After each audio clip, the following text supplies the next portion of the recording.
ठीक है, शॉर्ट में यूटीटी। यूटीटी पेपर फर्स्ट की हम लोग बात करने वाले हैं।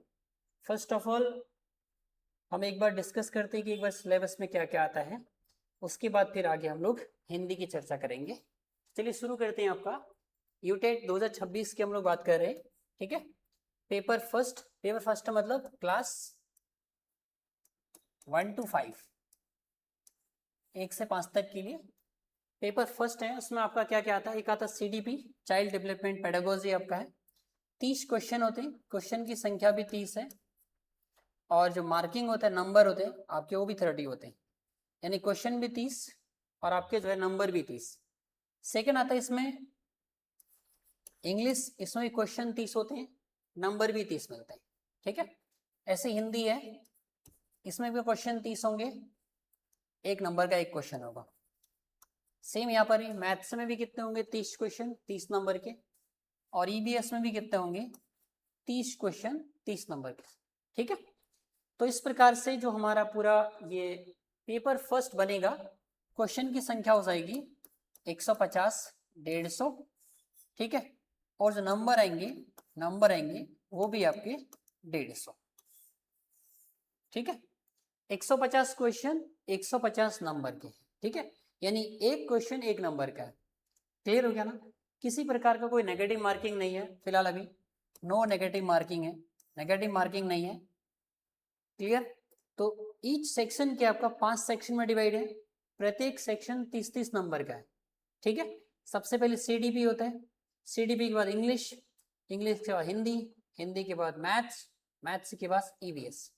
हर सब्जेक्ट में आपको 15 नंबर का सब्जेक्ट मिलेगा, और 15 नंबर का क्या मिलेगा आपको, उस सब्जेक्ट की पेडागोजी मिलेगी।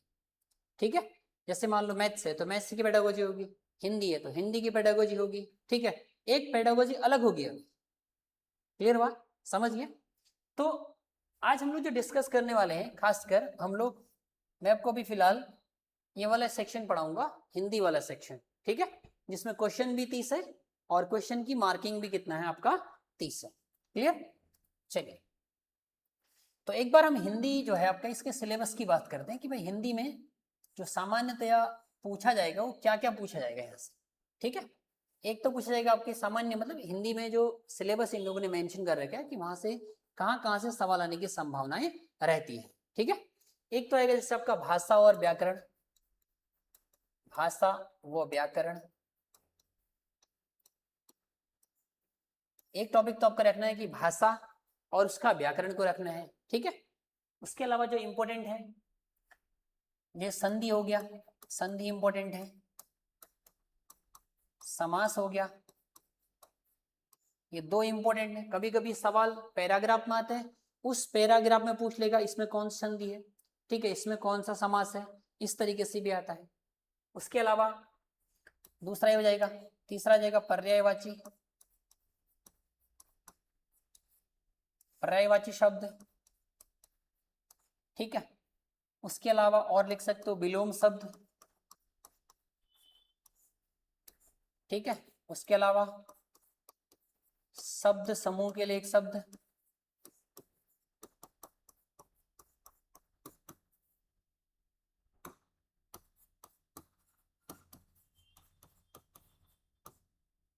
शब्द समूह के लिए एक शब्द। ठीक है, विलोम शब्द, पर्यायवाची शब्द, वाक्यांश के लिए भी एक शब्द आ सकता है, शब्द समूह के लिए भी एक ही बात है, कोई दिक्कत नहीं। ठीक है, समझ गए ना? उसके अलावा एक एग्जांपल आता है तद्भव वाला,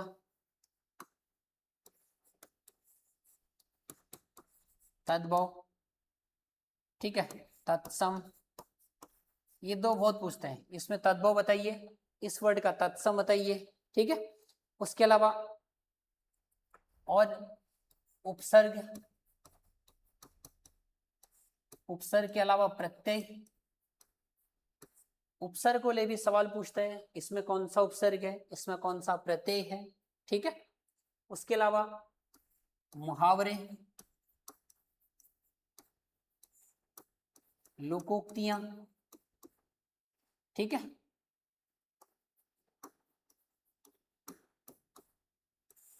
मुहावरे के बारे में पूछेगा आपसे, मुहावरा दे देगा, उसका मतलब पूछ लेगा। ठीक है, या अर्थ दे देगा, उसके हिसाब से पूछेगा आपसे। तो मुहावरे और लोकोक्तियां, ठीक है। उसके अलावा और आपका जो है बर्तनी, बर्तनी शुद्ध, बर्तनी को शुद्ध लिखना है, स्पेलिंग शुद्ध अशुद्ध, चाहे वाक्य हो, कभी वाक्य दे देता पूरा पूरा, इस वाक्य को सही अरेंज करना है उसमें, ठीक है। व्याकरण संबंधी दिक्कत है या उसमें वर्णिक दिक्कत है, तो ये आपको उसमें देखना पड़ेगा, ठीक है।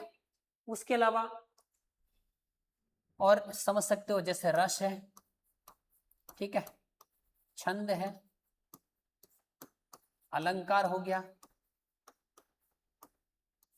रस हो गया, छंद हो गया, अलंकार हो गया, ठीक है, समझ गए ना। और कुछ राइटर की बुक वगैरह वगैरह आती है, कुछ लेखकों की पुस्तक आ जाती हैं। यहां से टोटल आपका लगभग इतना जो चैप्टर लिखा है मैंने, यहां से आपका सवाल आएंगे कितने, 15 सवाल आएंगे, ठीक है। कितने सवाल आएंगे, 15 सवाल आएंगे।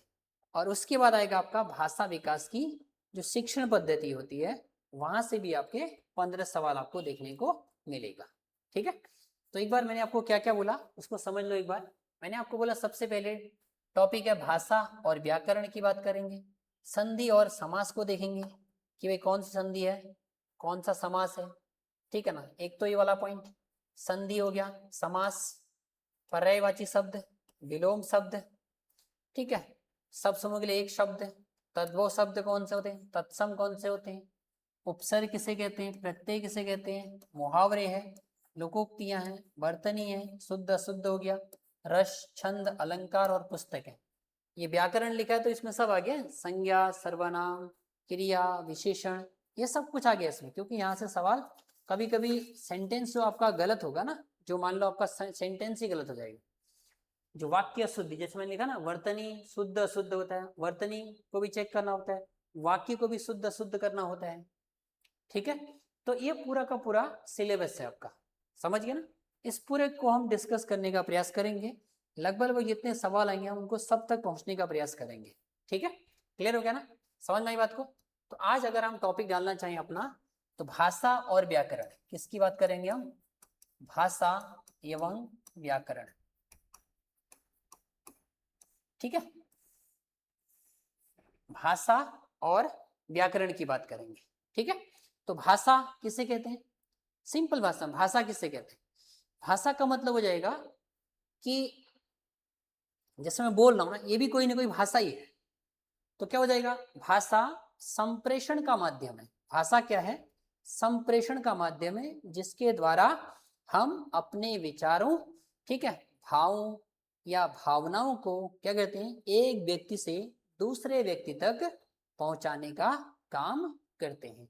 तो जिस अभिव्यक्ति के माध्यम से मैं अपने भाव और अपने विचार को क्या कर सकता हूं, व्यक्त कर सकता हूं, उसे हम भाषा कहते हैं, ठीक है, समझ गए ना।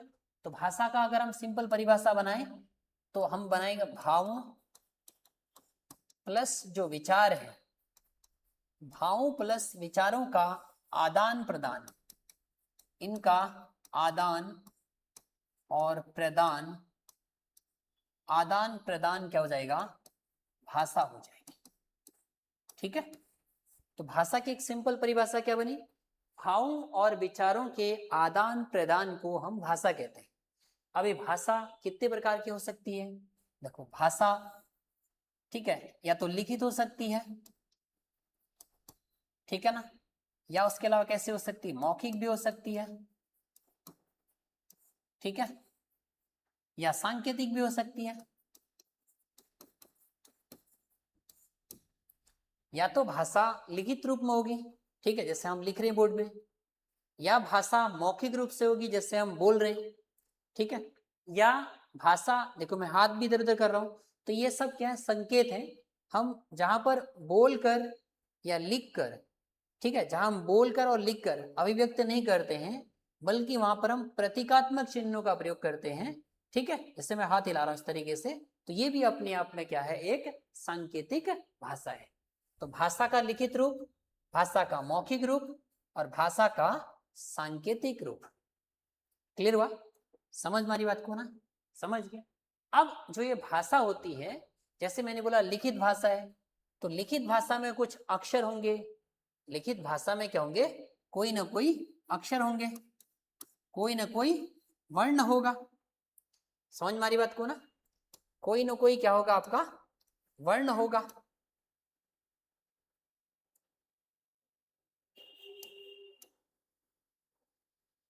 ठीक है ना, समझ मारी बात को ना, कोई ना कोई क्या होगा, इसमें हम लोग कोई ना कोई वर्ण का प्रयोग करेंगे। तो वर्ण क्या हो जाएगा, जो मैं वर्ण की बात कर रहा हूं, तो वर्ण क्या हो जाएगा, ये जो वर्ण है ये भाषा की सबसे छोटी इकाई। ठीक है ना, तो भाषा की सबसे छोटी इकाई क्या हो जाएगी, आपका वर्ण हो जाएगा। भाषा की सबसे छोटी इकाई क्या हो जाएगा, वर्ण हो जाएगा। जैसे हम कोई किलोग्राम है उसको मापते हैं, ग्राम में मापते हैं, ठीक है, वो उसकी सबसे छोटी इकाई हो जाएगी। अब वर्ण से थोड़ा सा बड़ा क्या होता है, जैसे मैंने बोला वर्ण क्या है, वर्ण सबसे छोटा है।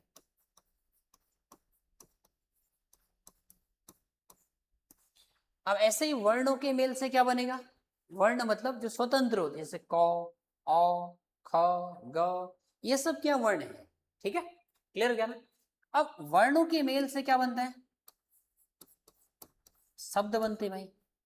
वर्णों के मेल से क्या बनते हैं, शब्द बनते हैं। समझ गए ना, वर्णों के मेल से क्या बनता है, शब्द बन जाएगा। तो शब्द क्या हो जाएगा, भाषा की जो सार्थक इकाई। ठीक है, यानी जैसे ये था सबसे छोटी इकाई है, सबसे छोटी इकाई है, तो जैसे मैंने क लिख दिया, को अपने आप में कोई स्वतंत्र है, लेकिन इसका कोई मतलब थोड़ी है।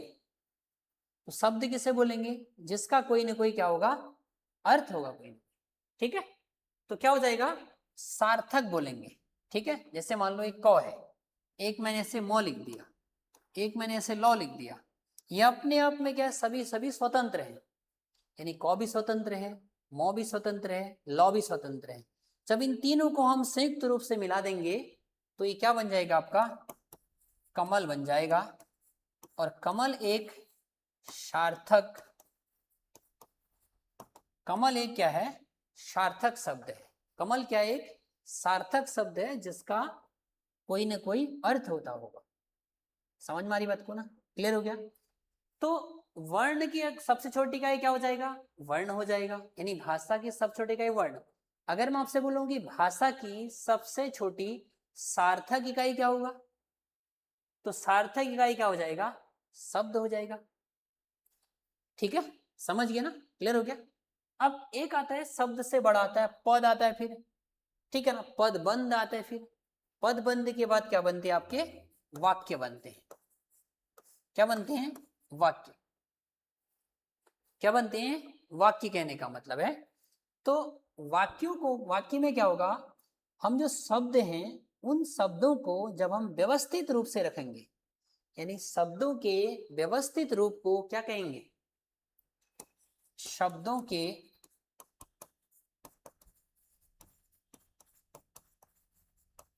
शब्दों के व्यवस्थित रूप को वाक्य कहते हैं। तो अभी हमने क्या क्या सीखने का प्रयास किया, सबसे पहले हमने भाषा समझी। भाषा क्या है, भावों और विचारों का आदान प्रदान करना भाषा कहलाता है। भाषा के हमने प्रकार समझने का प्रयास किया, एक लिखित भाषा होती है, एक मौखिक भाषा होती है, एक सांकेतिक भाषा होती है। लिखित भाषा में जहां पर हम उनकी एक लिपि होती है लिखने की। ठीक है, जैसे हिंदी है, हिंदी को हम देवनागरी लिपि में लिखते हैं। संस्कृत है, देवनागरी लिपि में लिखा जाता है। इंग्लिश है, रोमन लिपि में लिखा जाता है। ऐसे मौखिक है, जैसे मैं आपसे बात कर रहा हूँ, अपने आपको पढ़ा रहा हूँ, तो मौखिक भाषा का प्रयोग कर रहा हूँ। ठीक है, सांकेतिक का मतलब पढ़ाने के साथ साथ मैं अपने हाथ को भी ला रहा हूँ इस तरीके से, तो ये सांकेतिक भाषा का प्रयोग है। ठीक है, फिर हमने बात करी लिखित, जो भाषा का लिखित स्वरूप है। अब लिखेंगे तो कोई ना कोई होगा ना, कोई ना कोई तो चीज होगी, इसको लिखेंगे, उसे क्या बोलेंगे हम, वर्ण कहेंगे। और ये जो वर्ण है भाषा की सबसे छोटी इकाई होगी। ठीक है, तो वर्ण क्या हो जाएगा, भाषा की सबसे छोटी इकाई वर्ण कहेंगे। सार्थक, सार्थक इकाई कौन सी होगी, शब्द हो जाएगी। और इन्हीं शब्दों के मेल से या इन्हीं शब्दों के व्यवस्थित भाग से जो वाक्य बनेगा उसे हम वाक्य कहते हैं। क्या कहते हैं? उसे हम वाक्य कहते हैं। ठीक है, क्लियर हो गया ना? समझिए बात को, यहाँ तक बात समझ में आई? अब जैसे मैंने अभी आपको बोला लिपि होती है, अब व्याकरण है ना, व्याकरण में क्या है? नियम होते हैं, तभी हम उसे व्याकरण बोलेंगे। हर किसी चीज का व्याकरण होता है। इंग्लिश में ग्रामर कहते हैं, हिंदी में व्याकरण हो जाएगा। क्लियर हो गया ना? जैसे अब लिपि है, अब हिंदी को हम लोग देवनागरी पे लिखते हैं, तो उसका लिखने का कोई क्रम होगा। ये नहीं कि मैंने बोला कमल आज गया आया खाया, इस तरीके से नहीं होगा। तो कमल आज आया, उसने खाया, फिर गया, तो कोई ना कोई क्या होगा? एक व्यवस्थित रूप होगा। इसी व्यवस्थित रूप को ही हम क्या कहते हैं? आपका व्याकरण कहते हैं, जहां पर हमें संज्ञा, सर्वनाम, क्रिया, विशेषण, ठीक है, सब चीजों का क्या करना पड़ता है? प्रयोग करना पड़ता है। समझ मारी बात को ना? क्लियर हो गया? समझ गए? अब हम बात करते हैं इसमें, सबसे पहले हमने अभी बात करा था वर्ण की। किसकी बात करी थी हमने? वर्ण। तो वर्ण क्या था? सबसे छोटा समूह। सबसे छोटा समूह क्या होगा? वर्ण हो जाएगा। ठीक है, अब इन्हीं वर्णों को हम एक क्रम में लगा देंगे तो वर्णमाला बन जाएगा। तो वर्ण से क्या बना? वर्ण से क्या बना? वर्णमाला बना। वर्ण से क्या बना? वर्णमाला। तो वर्ण क्या हो जाएगा? व्यवस्थ जो आपका भाषा की सबसे छोटी इकाई वर्ण कहलाएगी, और इन्हीं वर्णों के व्यवस्थित रूप को वर्णमाला कहेंगे। ठीक है, क्या कहेंगे? वर्णमाला कहेंगे। अब वर्णमाला में क्या होते हैं? दो तरीके से हमने इनको अरेंज करते हैं। ठीक है, एक को बोलते हैं हम स्वर, और एक को बोलते हैं हम लोग व्यंजन। एक क्या कहलाएगा? स्वर, और दूसरा क्या कहलाएगा? व्यंजन कहलाएगा। ठीक है, समझ गए ना बात को ना? समझ मारी बात को? अब जो स्वर है, अगर मैं स्वर की परिभाषा बनाऊं तो क्या हो जाएगा? एक शब्द में स्वतंत्र रूप से बोले जाने वाले, स्वतंत्र रूप से बोले जाने वाले, जिन्हें बोलने के लिए हमें किसी अन्य वर्ण की जरूरत नहीं पड़ती है, उन्हें हम स्वर कहते हैं। ठीक है, और व्यंजन की परिभाषा क्या बनेगी? स्वरों के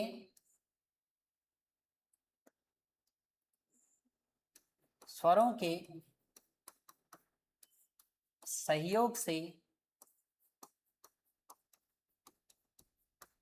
बनने वाले, यानी कि जिन्हें हमें क्या होगा? जिन पर हमें स्वरों की जरूरत पड़ेगी, ठीक है, उन्हें क्या कहेंगे? हम व्यंजन कहेंगे। और जिनमें हमें स्वरों की ही हेल्प पड़ेगी, केवल और केवल स्वरों का ही प्रयोग किया जाएगा, उसे हम क्या कहेंगे? आपका स्वर कहेंगे। ठीक है, अब स्वर सामान्यतया दो प्रकार के होते हैं। कितने प्रकार के होते हैं? दो प्रकार के होते हैं। तो एक बार समझते हैं कि स्वर के प्रकार की अगर मैं बात करूं, तो स्वर मैंने बोला आपसे कितने प्रकार के होते हैं? तो स्वर होते हैं दो प्रकार के। एक होता है ह्रस्व स्वर, ठीक है, एक होता है दीर्घ स्वर। ह्रस्व स्वर हो जाएगा और दूसरा हो जाएगा दीर्घ स्वर। समझ गए?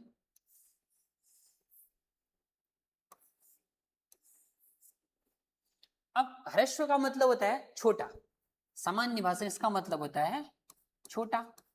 अब सर यहाँ छोटा बड़ा से कैसा मतलब? छोटे बड़े से मतलब है कि जिसके उच्चारण में कम समय लगेगा उसे हम क्या बोलेंगे? ह्रस्व बोलेंगे।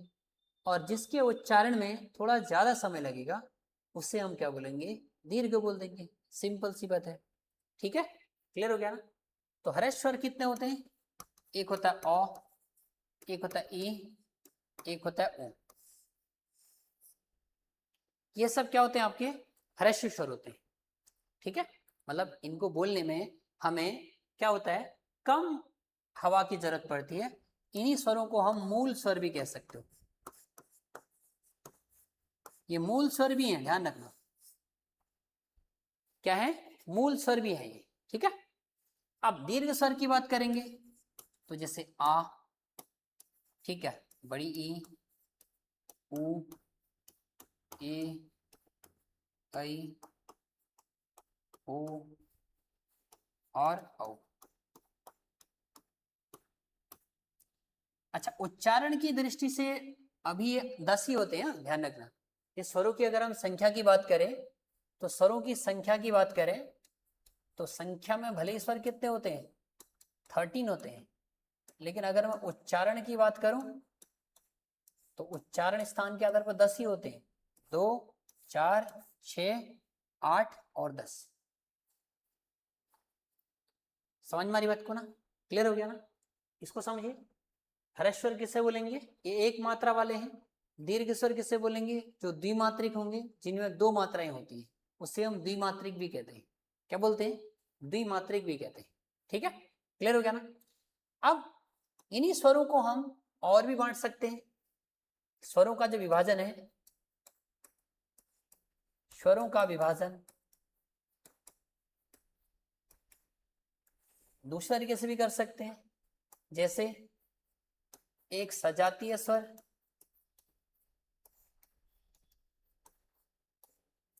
और दूसरा हो जाएगा आपका विजातीय स्वर।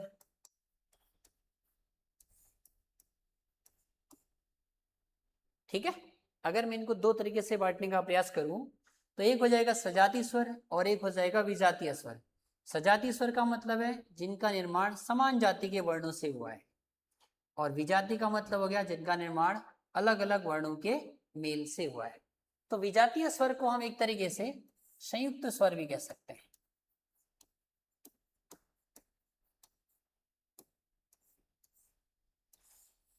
विजातीय को आप क्या कह सकते हो? संयुक्त भी कह सकते हो। अब सजातीय में कौन कौन से आ जाएंगे?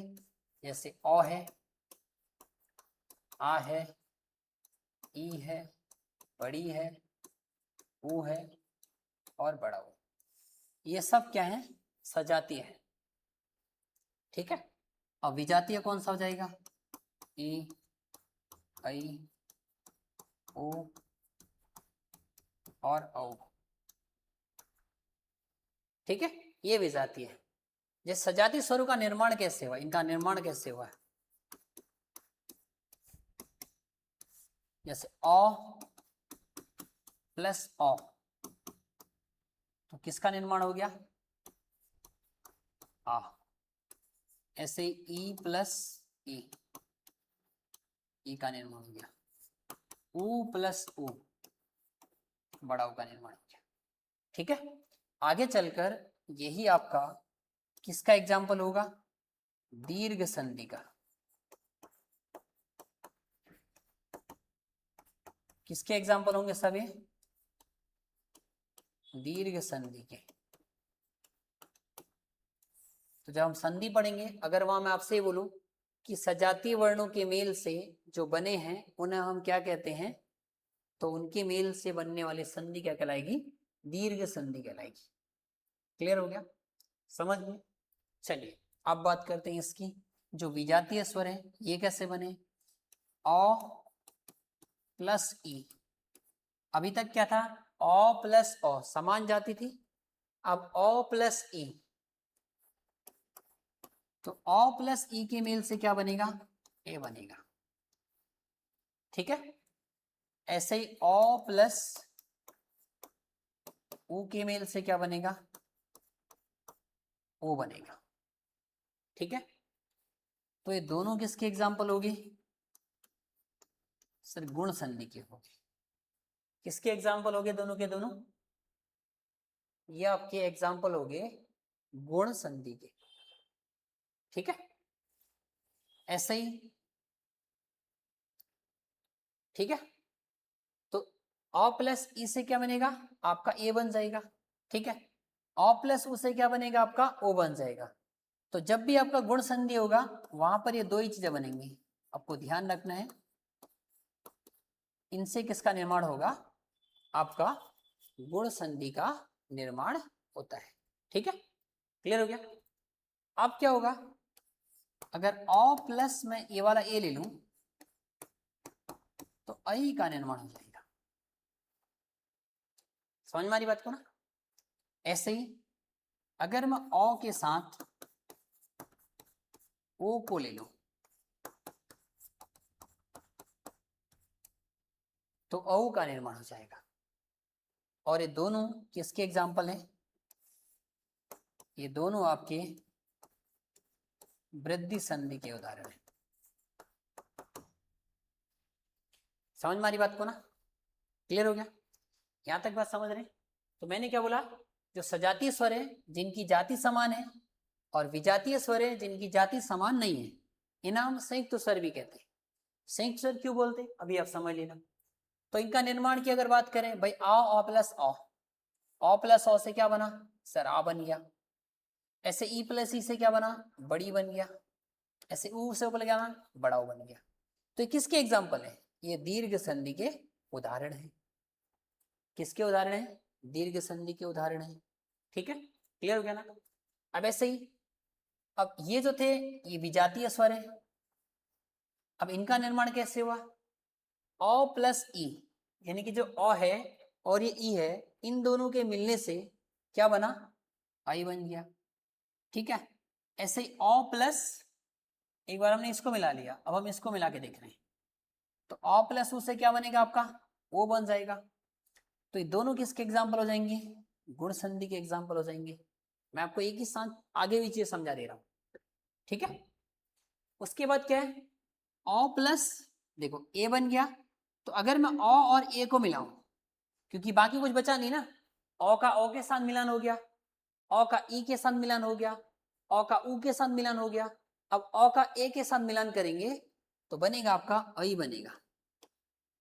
ठीक है, ऐसे ही ओ का अगर मैं ओ के साथ मिलान करूं, ओ के साथ, ठीक है, तो क्या बनेगा, औ बनेगा। और ये किसका उदाहरण है, वृद्धि संधि का। ये किसका उदाहरण है, वृद्धि संधि का उदाहरण है। आई थिंक आपको कुछ चीजें यहाँ से क्लियर हुई होंगी कि ये सजातीय थे तो सर ये विजातीय थे। विजातीय को हमने अलग अलग जाति क्यों बोला, क्योंकि यहाँ पर अ है तो देखो यहाँ पर ई है, इसके मेल से ए बन रहा है। ठीक है, संयुक्त क्यों बोला, क्योंकि ये दोनों, वैसे ये भी संयुक्त ही होते हैं, ऐसा कुछ नहीं है। ठीक है ना, समझिए बात को ना। तो अ प्लस ई से क्या हुआ, आपका ए का निर्माण हो गया। क्लियर, यहाँ तक सभी बात क्लियर होगी, समझ गए ना? चलें आगे, यहां तक अगर आपको क्लियर हो गया तो आगे चलते हैं। अब जितने भी स्वर होते हैं ना, ये सब क्या होते हैं, आपके घोष होते हैं, अघोष होते हैं। सब क्या होंगे, अघोष होंगे। ठीक है ना, समझ गए, क्लियर हो गया ना? अब स्वरों के बाद अगर हम बात करें, अच्छा स्वरों में दो बज गए अभी, अयोग्य स्वर,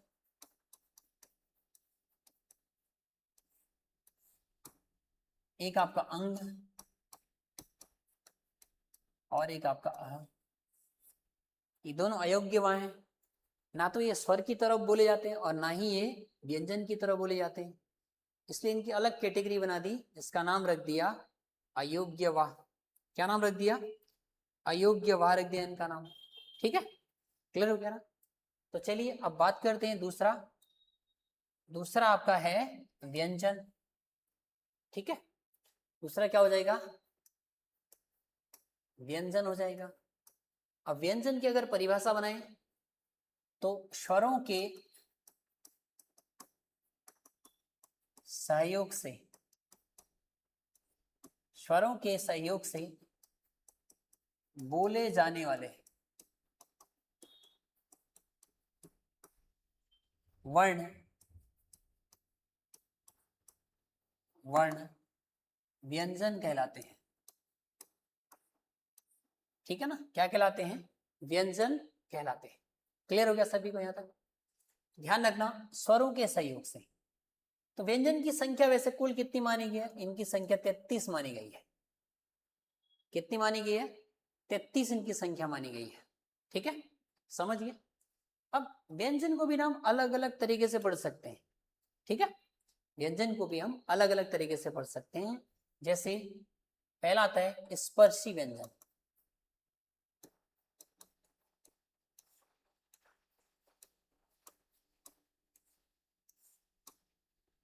ठीक है, स्पर्शी व्यंजन में आपके आते हैं कौन कौन से, जैसे क वर्ग, च वर्ग, ट वर्ग, त वर्ग, और प वर्ग। शॉर्ट में याद करने के लिए क च ट त प याद कर सकते हो। ठीक है, क्लियर हो गया ना? ये वर्ग है, तो इन प्रत्येक वर्ग में क्या होता है, 5 5, सब में 5 5 होते हैं। तो 5 यहां पर हो गए, 5 यहां पर हो गए, 5 यहां पर हो गए, 5 यहां पर हो गए, 5। तो टोटल कितने हो गए स्पर्शी व्यंजन? 25। ठीक है ना? इसको गुणा की जगह हटा दे रहे हैं।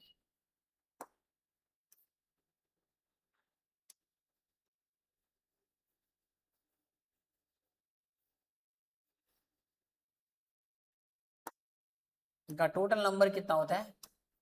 5 5 होते हैं। ठीक है, समझ में आ रही बात को?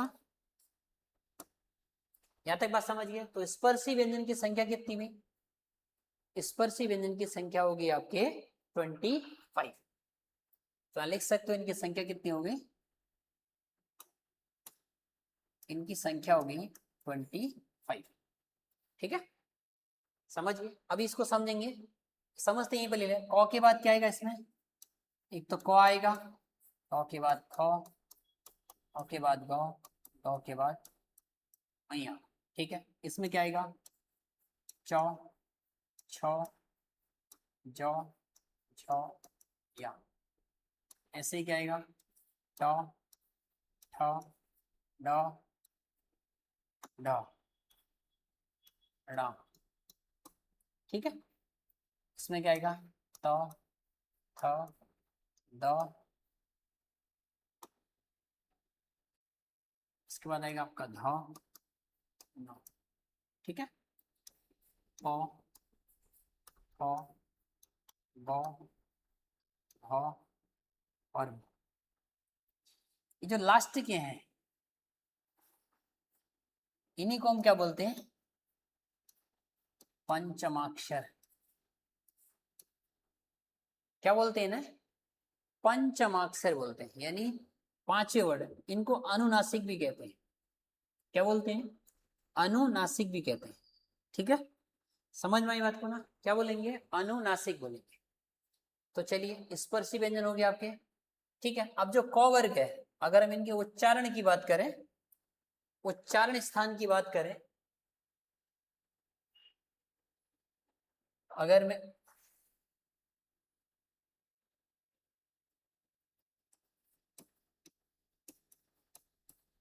उच्चारण स्थान की बात करूं, तो भाई जो ये है ना, ये क च ट त प वर्ग है, इनका जो उच्चारण होता है वो आपका,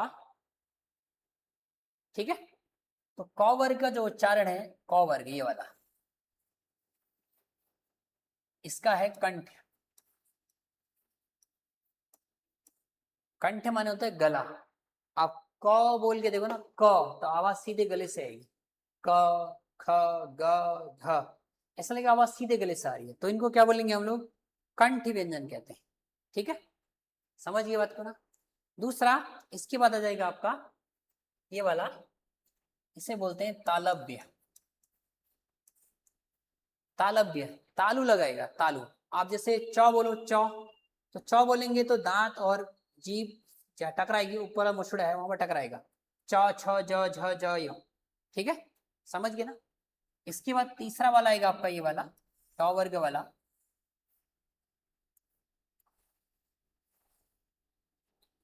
ये कहलाएगा आपका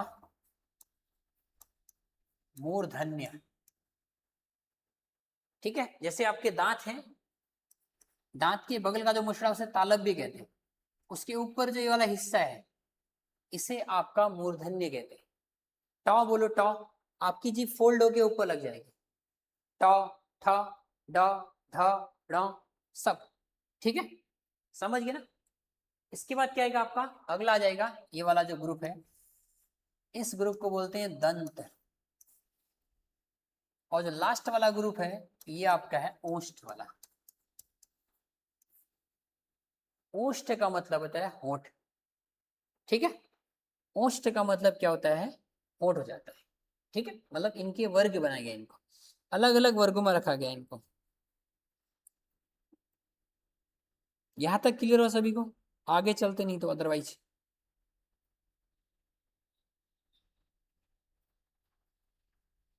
ठीक है, तो कंठी व्यंजन, तालव्य व्यंजन, कंठ्य, तालव्य, मूर्धन्य, दंत्य और लास्ट में ओष्ठ व्यंजन।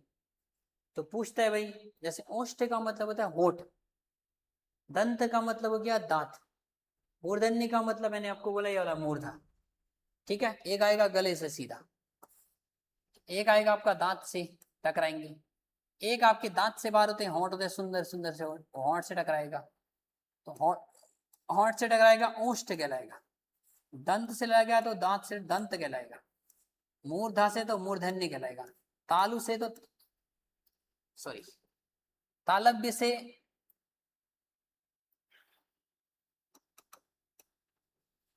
यहाँ आपका तालव्य है, तालु, तालु से टकराएगा तो उसे तालव्य कहेंगे। ये मूर्धन्य है, मूर्धा, ये गला है तो गले को आप बोलते हैं कंठ, तो कंठी व्यंजन हो जाएंगे। यहां तक क्लियर हो सभी को? चलें आगे। कुछ ऐसे भी होते हैं जिनको हम दांत और होंठ से एक साथ बनाते हैं, उसे हम दंतोष्ठ भी कह देते हैं कभी कभी, जैसे फ है, फ, व, तो ये दंतोष्ठ व्यंजन है।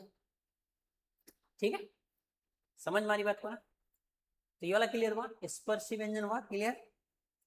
स्पर्शी व्यंजन के बाद हम आगे बात करते हैं आपका अंतस्थ व्यंजन।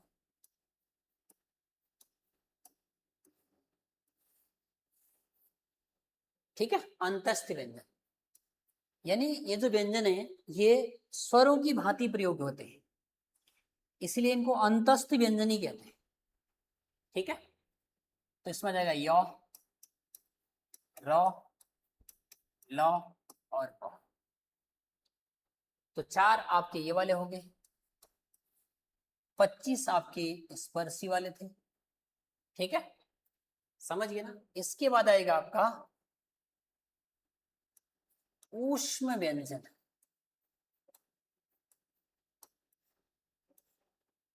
ठीक है, ऊष्म व्यंजन का मतलब होता है कि जिन व्यंजनों के उच्चारण में क्या होता है, गर्मी महसूस होती है, गर्मी या गर्माहट का भाव आता है, तो उन्हें हम क्या कहेंगे, उन्हें हम कहेंगे आपका ऊष्म व्यंजन।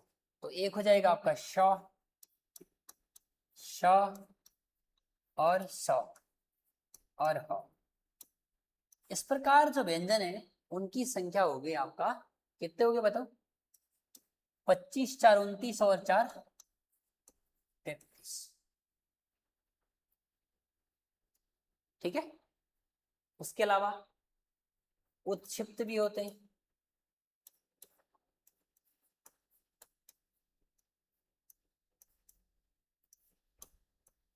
अड़ और अड़ा।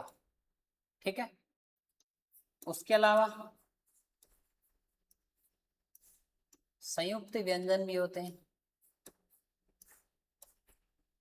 जैसे अक्ष,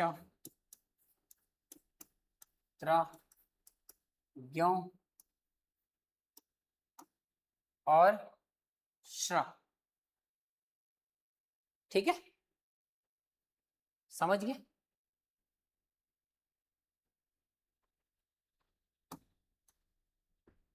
एक ही मात्रा होगा इसमें। ठीक है, तो इस प्रकार इनकी संख्या कितनी होगी? 2 ये हो गए प्लस 4 ये हो गए, तो 6 और 2 तो इसमें। ठीक है, तो इस प्रकार इनकी संख्या हो जाती है 39। कितनी हो जाती है? 39 प्लस 13 आपके क्या है? स्वर है, ये आपके स्वर है और ये व्यंजन है। इन दोनों को अगर जोड़ेंगे तो यहाँ था आंकड़ा 52 का। कितने का था आंकड़ा? 52। तो इस प्रकार जो वर्णों की संख्या है वो कितनी है? 52 है। ठीक है, ये आपको ध्यान रखना है। क्लियर हो गया ना? समझ में आई बात को ना? तो हमने क्या क्या सीखा? एक हमने सीखा स्पर्शी व्यंजन, स्पर्शी व्यंजन, ये जो लिखा था मैंने स्पर्शी व्यंजन, ये वाला।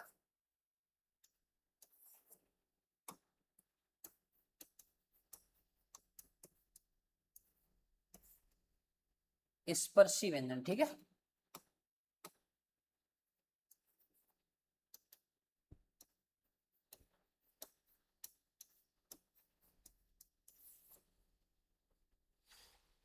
क्लियर हो गया, यहां तक बात समझ में आई। तो इस प्रकार जो वर्णों की संख्या होगी वो कितनी होगी आपकी 52 होगी। कई कई पूछता ना इस कौन से ग्रुप में आता है, कौन सा वर्ण है, ठीक है, तो ये आपको ध्यान रखना है। अगर हम यही बात करें, जैसे अघोष आता है, सघोष आता है, ठीक है ना, अघोष किसे बोलते हैं, सघोष किसे बोलते हैं, ठीक है, समझ गए। तो अघोष का मतलब क्या हो जाएगा, घोष का मतलब होता है आपका एक तरीके से जिनमें थोड़ा सा कंपन होता है। अघोष क्या हो जाएगा, जिनमें कंपन नहीं होता है, ठीक है। एक होता उच्चारण के हिसाब से, जिनमें कम समय लगता है उस हम अल्प प्राण बोलेंगे, जिनमें ज्यादा समय लगता है उन्हें महाप्राण बोलेंगे, समझ गए। तो अगर मैं घोष के आधार पर बात करूं, घोष के आधार पर या घोषत्व के आधार पर भी लिख सकते हो आप। तो घोषत्व के आधार पर ये दो प्रकार के होते हैं, एक तो हो जाएगा सघोष और एक हो जाएगा अघोष, या इसे आप घोष भी कह सकते हो।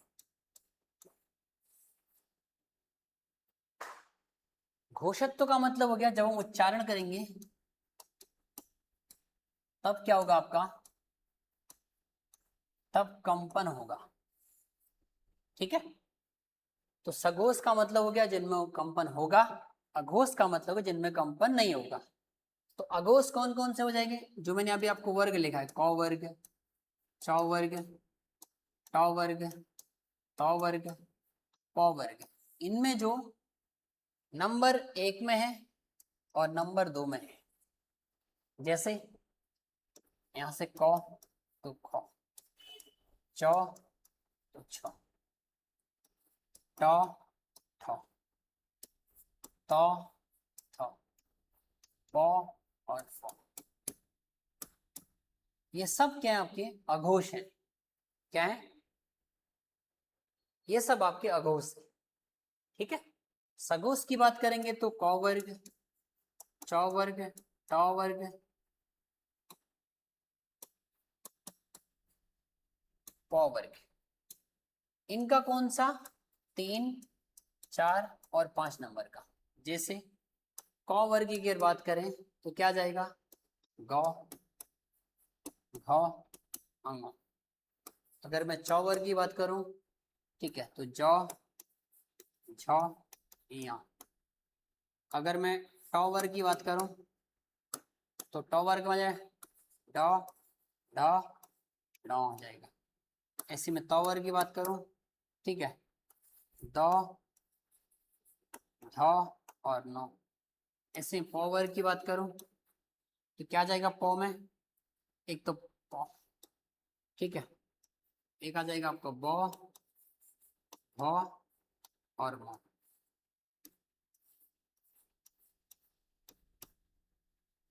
समझ गए ना, क्लियर हो गया। तो ये सबका अपना अपना ग्रुप है, कहने का मतलब एक बार आप समझ जाएंगे ना तो बार बार समझने की जरूरत ही नहीं है, बस समझने की दिक्कत है एक बार में। आ रही बात समझ में ना, यहाँ तक क्लियर हुआ मेरी बात को सभी को। तो चलिए आगे चलते हैं। अब अगर मैं बात करूं प्राणवायु के हिसाब से,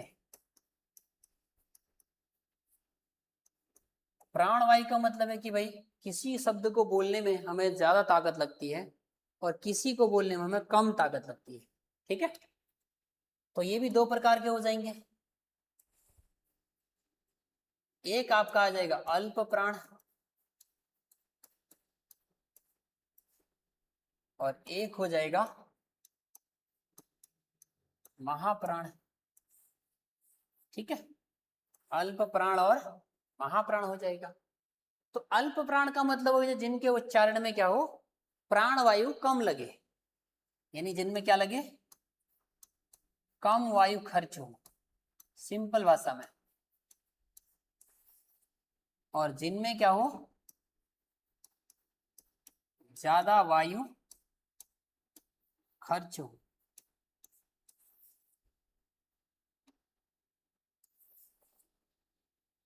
ठीक है, अब इसके एग्जाम्पल वही क वर्ग, च वर्ग, ट वर्ग, त वर्ग और प वर्ग।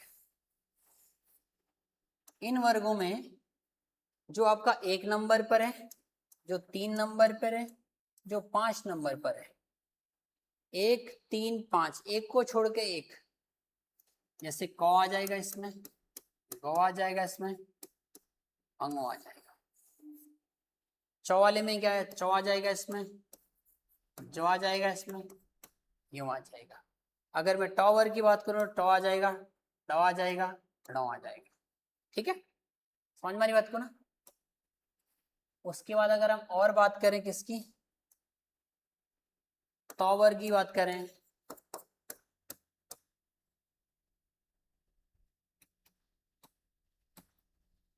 त वर्ग में क्या आएगा, त के बाद क्या जाएगा, द, द के बाद नौ, प के बाद ब, और ब के बाद मौ। ठीक है, समझ गए ना। अब यहां आ जाओ दूसरा महाप्राण में। मैंने क्या बोला, ज्यादा वायु खर्च हो, ज्यादा ताकत लगे। सेम ग्रुप का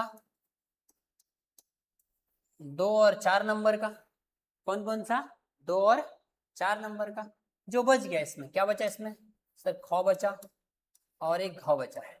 ठीक है, यहाँ का बचा सर छ बचा हुआ है, और आपका जो है छ बचा हुआ है। यहाँ पर आपका ठ बचा हुआ है, और आपका जो है अड़ बचा। यहाँ पर थ और ध, यहाँ पर ठ, और यहाँ पर जो है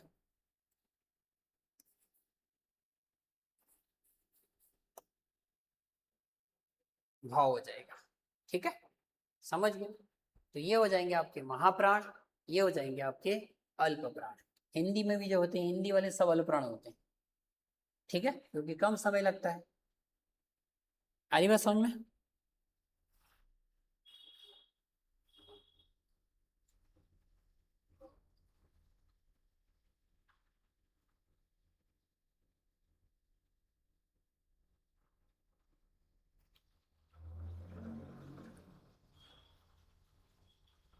आई थिंक आपको क्लियर हो गया होगा कि अल्प प्राण किसे बोलेंगे और महाप्राण किसे बोलेंगे, साथ ही साथ घोष किसे कहेंगे और सघोष किसे कहेंगे। ठीक है, चलिए आगे बात करते हैं। आपका ये वाला भी क्लियर हो गया आप सभी को। ठीक है, अब जो अंतस्थ व्यंजन है, ये भी सब क्या होते हैं, अल्प प्राणी होते हैं। ठीक है ना, सब क्या होते हैं, ये भी आपके अल्प प्राणी होते हैं। संयुक्त व्यंजन की अगर हम बात करें, जो 4 संयुक्त व्यंजन है, ये आपका क प्लस सौ से मिलकर बना हुआ है, ये तो प्लस रौ से बनकर बना हुआ है। ठीक है, ये जौ प्लस अइया से मिलकर बना हुआ है, और ये जो सौ है आपका श प्लस रौ से मिलकर बना है। ठीक है, तो कभी पूछते हैं कि जो अक्षय है वो किससे बना, क प्लस सौ से बना हुआ है। ठीक है, किससे बना हुआ है, क प्लस इससे बना हुआ, ये वाला तो प्लस रौ से, ये वाला इससे, और ये वाला इससे बना हुआ। ठीक है, क्लियर हो गया ना, समझ गए। तो कभी वर्णमाला में इनका क्रम पूछता है, तो पूछेगा आपसे छ किसके बाद आएगा। तो कई लोग सोचते छ, भाई छ किसके बाद आएगा, ह के बाद आएगा। ठीक है, तो ये ह जो छ जो है किसके बाद आता है, ये छ आता है क के बाद, क्योंकि क और छ से मिलकर छ बनेगा। तो वर्णमाला में कभी मिलाना हो तो छ पहले आएगा। ठीक है, ऐसे ही त्र तो के बाद त्र आएगा, ऐसे जौ के बाद आपका ग्यों आएगा, और श के बाद आपका श्र आएगा। ये जब हम, ये कब आएगा, तब मैं आपको जो ये बता रहा हूँ, ये कब आएगा, जब हम वार्णिक विच्छेद करेंगे।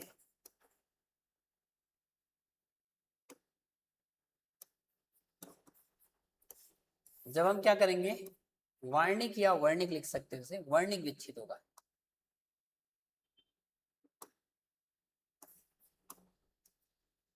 वर्णिक जब हम विच्छेद करेंगे तब की बात है ये। क्लियर हो गया ना? यहाँ तक बात समझ में आई सभी को? चलें आगे। तो यहाँ तक हमने आज समझने का प्रयास किया, ठीक है। जितने भी वर्णमाला से संबंधित थे मैंने आपको सारी चीजें बता दी हैं। एक एक पॉइंट को हमने डिस्कस करने का प्रयास किया, ठीक है। अब उसके बाद हम बात करेंगे जो अगला टॉपिक होगा, ठीक है। उसमें हम बात करेंगे, क्योंकि हम व्याकरण ही पढ़ रहे हैं तो भी हम शब्द विचार को लेकर पढ़ सकते हैं। शब्द विचार, शब्द विचार से कहने का तात्पर्य है, शब्द विचार से कहने का मतलब क्या हो गया? पहले देखो शब्द क्या हो जाएगा? शब्द किसे बोलेंगे? यानी कि सार्थक वर्णों के सार्थक समूह को, वर्णों के सार्थक समूह को शब्द कहते हैं, ठीक है। तो मैं ये भी तो कह सकता हूं एक या एक से अधिक वर्णों के सार्थक समूह को शब्द कहते हैं, तभी तो हो जाएगा। एक या एक से अधिक वर्णों के सार्थक समूह को शब्द कहते हैं, ठीक है ना? समझ गए? अब इस शब्द विचार में हम ये देखेंगे कि भाई शब्द का जो निर्माण हुआ है वो किस तरीके से हुआ है, ठीक है ना। सबसे पहले अगर हम बात करें व्युत्पन्न या उत्पत्ति, ठीक है। व्युत्पत्ति लिख लो, उत्पत्ति लिख लो। तो उत्पत्ति का मतलब हो गया कि भाई जो शब्द बने हैं ना, वो शब्द जो है किस प्रकार से बने हैं, कैसे बने, कहने का मतलब है, ठीक है। समझ गए मेरी बात को ना? तो एक है उत्पत्ति, एक होता भी व्युत्पत्ति भी होता है, ठीक है। समझ गए ना मेरी बात को ना? तो उत्पत्ति के आधार पर अगर हम बात करें तो तद्भव, तत्सम, देशज, विदेशज और शंकर, यानी जो शब्द उत्पन्न हुए या तो वो क्या थे, तद्भव तत्सम शब्द थे, या वो तद्भव शब्द थे, या वो देशज शब्द हैं, या विदेशज हैं, या वो शंकर शब्द हैं, ठीक है। तो उत्पत्ति की अगर हम बात करें तो मैंने आपको बोला तत्सम, तद्भव, देशज, विदेशज और अगला होता है संकर, ठीक है। अगर हम इनकी व्युत्पत्ति की बात करें, व्युत्पत्ति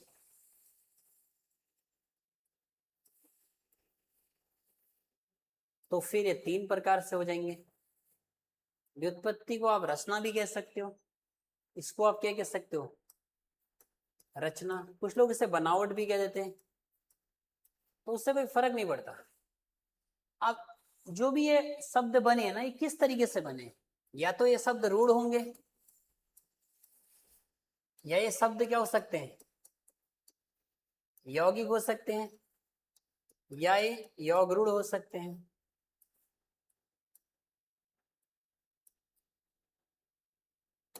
रूढ़ शब्द का कहने से तात्पर्य है, रूढ़ का मतलब होता है जो किसी एक विशेष अर्थ के लिए प्रयोग हो,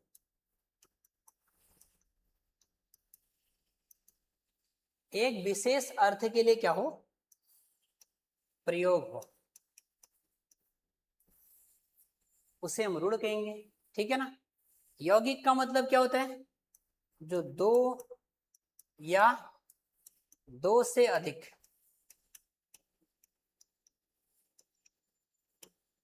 दो या दो से अधिक शब्दों से मिलकर बना हो। और योगरूढ़ क्या बोलेंगे, जो यौगिक प्लस रूढ़ दोनों से मिलकर बना हो, उसे हम योगरूढ़ कहेंगे। यानी योगरूढ़ शब्द क्या होते हैं, वे शब्द होते हैं जो एक विशेष अर्थ को दर्शाते हैं, मतलब जो उनका मूल भाव होगा उसको छोड़ के वो किसी अन्य को दर्शाएंगे। जैसे एग्जाम्पल के तौर मैंने बोला आपको नीलकंठ, तो नीलकंठ में आपको लगा होगा, नीलकंठ में जैसे बोला आपको लगा शिव की बात कर रहे हैं सर। जैसे मैंने गजानन बोला तो आपको लगा मैं गणेश जी की बात कर रहा हूँ। समझिए मेरी बात को ना। जैसे मैंने बोला लंबोदर, अब बताओ लंबोदर किससे बोलेंगे? वैसे लंबा प्लस उधर है जिसका पेट बहुत लंबा हो, लेकिन ये गणेश जी को बोला जाता है। दशानन की अगर बात करूं मैं, दशानन इसके 10 सिर हैं, ये रावण को सिंबॉलिक किया गया है। समझ मारी बात को ना। तो रूढ़ शब्द क्या हो जाएगा? जो एक विशेष अर्थ के लिए प्रयोग होते हैं उन्हें हम रूढ़ कहेंगे। यौगिक क्या हो जाएगा? जो दो शब्दों के मेल से बनेगा उसे हम यौगिक कहेंगे।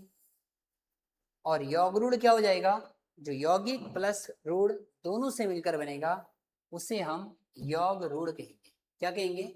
योग रूढ़ कहेंगे उसे। यहां तक क्लियर हो गया सभी को? समझ मारी बात को ना? समझ गए?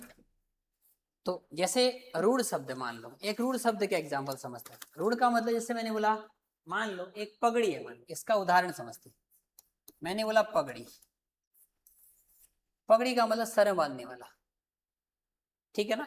अब जैसे यौगिक शब्द है, मान लो मैंने बोला विद्यालय, तो यौगिक है विद्या प्लस आलय से मिलकर बना हुआ। योग रूढ़ मैंने बोला आपको लंबोदर, अगर से हम तोड़ेंगे ना तो ये बनेगा लंबा है उदर जिसका, लेकिन इसको नहीं दर्शा रहा है, ये दर्शा रहा है गणेश जी को। ऐसे मैंने बोला आपको नीलकंठ, ऐसे मैंने बोला आपको पंकज, पंक प्लस जौ, पंक का मतलब होता है कीचड़, कीचड़ में जन्म लेने वाला, ठीक है। समझ में आ रही बात को ना? क्लियर हो गया? आ रही बात समझ में? तो इस तरीके से योग रूढ़ शब्द हैं, रूढ़ शब्द हैं और योग रूढ़ शब्द हैं, ठीक है। आज के लिए यहीं तक है। Okay, thank you so much.